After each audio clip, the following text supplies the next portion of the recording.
Grieve साध साध सब नेक हैं, आप अपनी ठोरी, जो सतलोक ले जावेंगे वो साधु कोई और।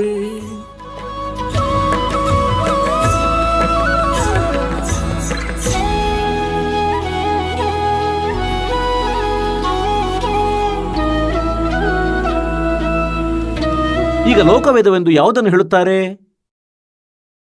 ಕೇಳಿ ಹೇಳಿದಂಥ ಜ್ಞಾನ ಅದು ಸತ್ಯತೆಯಿಂದ ದೂರವಾಗಿರುವುದು. ಹೇಗೆಂದರೆ ಇಂದಿನವರೆಗೆ ನಾವು ರಜಗುಣ ಬ್ರಹ್ಮ, ಸತಗುಣ ವಿಷ್ಣು, ತಮಗುಣ ಶಿವರನ್ನು ಅಜರಾಮರರೆಂದು ಹೇಳುತ್ತಿದ್ದೆವು ಮತ್ತು ಕೇಳುತ್ತಿದ್ದೆವು. ಇವರು ಲೋಕವೇದವನ್ನು ಹೇಳುತ್ತಿದ್ದರು. ಈ ಅಜ್ಞಾನಿ ಋಷಿ ಮಹರ್ಷಿ ಮಂಡಲೇಶ್ವರರು, ಈ ಗುರುಗಳು. ಆದರೆ ಇವರು ವಾಸ್ತವದಲ್ಲಿ ಅವಿನಾಶಿ ಆಗಿರಲಿಲ್ಲ. ಇವರ ಜೀವನ ಚರಿತ್ರೆಯಲ್ಲಿ ಬರೆದಿದೆ.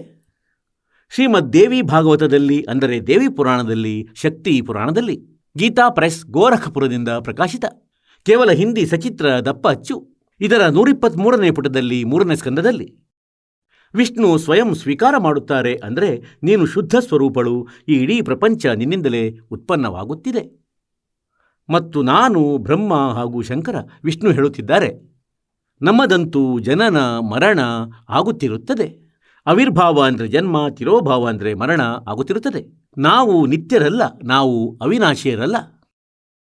ನಂತರ ಶಂಕರ ಭಗವಂತ ಹೇಳುತ್ತಾರೆ, ಮಾತೆ, ಯಾವಾಗ ತಮ್ಮಿಂದಲೇ ಬ್ರಹ್ಮನ ಜನ್ಮವಾಗಿದೆ, ತಮ್ಮಿಂದಲೇ ವಿಷ್ಣುವಿನ ಜನ್ಮವೂ ಆಗಿದೆ, ಹಾಗಾದರೆ ಮತ್ತೆ ನಾನೇನು ತಮೋಗುಣ ಲೀಲೆಯಾಡುವ ಶಂಕರ ತಮ್ಮ ಪುತ್ರನಾಗಲಿಲ್ಲವೇ? ಮತ್ತು ನಾವೆಲ್ಲರೂ ತಮ್ಮಿಂದಲೇ ಉತ್ಪನ್ನರಾದವರು. ನಾವು ಮೂವರು ಗುಣಯುಕ್ತರು ಮತ್ತು ನಾವು ಕೇವಲ ನಿಯಮಿತ ಕಾರ್ಯಗಳನ್ನೇ ಮಾಡಬಲ್ಲೆವು. ಅಂದರೆ ಯಾರದು ಹೇಗೆ ವರ್ಕ್ ಡನ್ ಇದೆ ಅದನ್ನೇ ಕೊಡಬಲ್ಲೆವು. ಯಾರದೇ ಭಾಗ್ಯದಲ್ಲಿ, ಯಾರದೇ ಪ್ರಾರಬ್ಧದಲ್ಲಿ ಯಾವುದೇ ದುಃಖವಿದ್ದರೆ ಅದನ್ನು ನಿವಾರಿಸಲಾರೆವು, ಕಡಿಮೆ ಮತ್ತು ಹೆಚ್ಚು ಮಾಡಲಾರೆವು.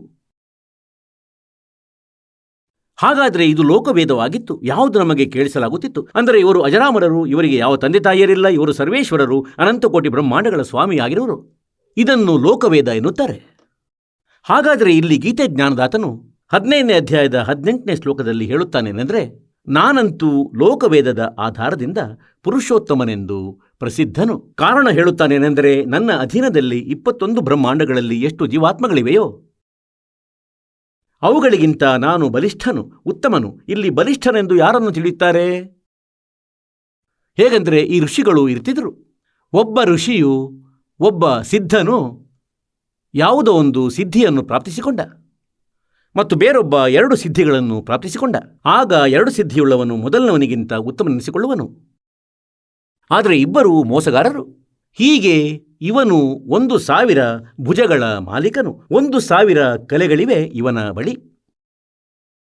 ಮತ್ತು ಇವನ ಅಧೀನದಲ್ಲಿ ಅನ್ಯ ಪ್ರಭುಗಳೇನಿದ್ದಾರೆ, ಸತಗುಣ ಶ್ರೀ ವಿಷ್ಣು, ರಜಗುಣ ಶ್ರೀ ಬ್ರಹ್ಮ ಮತ್ತು ತಮಗುಣ ಶ್ರೀ ಶಿವ. ಇವರು 16 ಕಲೆಗಳುಳ್ಳ ಪ್ರಭುಗಳು. ಹಾಗೆ ಈ ಮೂವರು 16 ಕಲೆಗಳುಳ್ಳ ಪ್ರಭುಗಳಾಗಿದ್ದಾರೆ. ಒಂದೇ ರೀತಿಯ ಪವರಾಗಿದೆ ಇವರದು.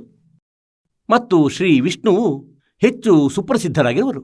ಏಕೆಂದರೆ ನಾವು ಇವರನ್ನು ಹೆಚ್ಚು ನಂಬುತ್ತಿದ್ದೆವು. ನಾವು ಲೋಕವೇದದ ಆಧಾರದಿಂದ ಮಹತ್ವವನ್ನು ನೀಡುತ್ತಿದ್ದೆವು, ಶಂಕರ ಭಗವಂತನಿಗೂ ಪ್ಯಾರಲ್ ಆಗಿ ನೀಡುತ್ತಿದ್ದೆವು. ಆದರೆ ಈ ಮೂವರು ಕೇವಲ ಚತುರ್ಭುಜ ಉಳ್ಳವರು. ಒಂದೇ ರೀತಿಯ ಪವರಿದೆ, ಒಂದೇ ರೀತಿಯ ವಿಭಾಗವಿದೆ ಇವರದು. ಹೇಗೆಂದರೆ ಒಂದು ಪ್ರಾಂತ್ಯದಲ್ಲಿ ಮಂತ್ರಿಗಳಿರುತ್ತಾರೆ, ಹಾಗೆಯೇ ಇವರು ಒಂದು ಬ್ರಹ್ಮಾಂಡ ರೂಪಿ ಪ್ರಾಂತ್ಯದಲ್ಲಿ ಇವರು ಒಂದೊಂದು ವಿಭಾಗದ ಮಂತ್ರಿಯಾಗಿದ್ದಾರೆ. ರಜಗುಣ ವಿಭಾಗಕ್ಕೆ ಬ್ರಹ್ಮ, ಸತಗುಣ ವಿಭಾಗಕ್ಕೆ ವಿಷ್ಣು, ತಮಗುಣ ವಿಭಾಗಕ್ಕೆ ಶಿವನು. ಹೀಗೆ ಇದು ಲೋಕವೇದವಾಗಿತ್ತು. ನಾವೇನು ಇವರನ್ನು ಸರ್ವೇಶ್ವರರೆನ್ನುತ್ತಿದ್ದೆವು, ಇಡೀ ಅಖಿಲ ಬ್ರಹ್ಮಾಂಡದ ಸ್ವಾಮಿ ಎಂದು ಶ್ರೀಕೃಷ್ಣನಿಗೆ ಹೇಳುತ್ತಾರೆ. ಅಲ್ಲ, ಇದು ಲೋಕವೇದವಾಗಿದೆ, ದಂತಕಥೆಯಾಗಿದೆ, ಸತ್ಯತೆಯಿಂದ ಬಹಳ ದೂರವಿದೆ. ಹೀಗೆಯೇ ಗೀತೆ ಜ್ಞಾನದಾತ ಹೇಳುತ್ತಾನೇನೆಂದರೆ, ನಾನಂತೂ ಲೋಕವೇದದ ಆಧಾರದಿಂದ ಪುರುಷೋತ್ತಮನೆಂದು ಪ್ರಸಿದ್ಧನು. I am not Purushottam. ಉತ್ತಮ ಪುರುಷತು ಅನ್ಯ. ಅವನ ಬಗ್ಗೆ 17ನೇ ಶ್ಲೋಕದಲ್ಲಿ 15ನೇ ಅಧ್ಯಾಯದ ಗೀತೆಯಲ್ಲಿ ಸ್ಪಷ್ಟಪಡಿಸಿದ್ದಾನೆ.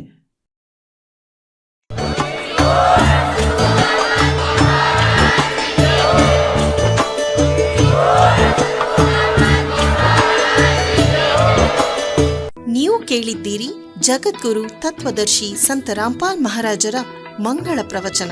ಹೆಚ್ಚಿನ ಮಾಹಿತಿಗಾಗಿ ವಿಸಿಟ್ ಮಾಡಿ ನಮ್ಮ ವೆಬ್ಸೈಟ್ www.jagatguru.org. ಜಗದ್ಗುರು ರಾಮ್ಪಾಲ್ಜಿ.org.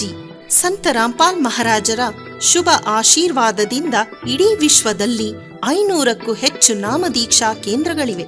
ಇದರಲ್ಲಿ ಸಂತ ರಾಮ್ಪಾಲ್ ಮಹಾರಾಜರಿಂದ ನಿಶುಲ್ಕವಾಗಿ ಆನ್ಲೈನ್ ನಾಮದೀಕ್ಷೆ ಕೊಡಲಾಗುತ್ತಿದೆ. ತಮ್ಮ ಹತ್ತಿರದ ನಾಮದೀಕ್ಷಾ ಕೇಂದ್ರದ ಮಾಹಿತಿಗಾಗಿ ಸಂಪರ್ಕಿಸಿ 888 444 7302.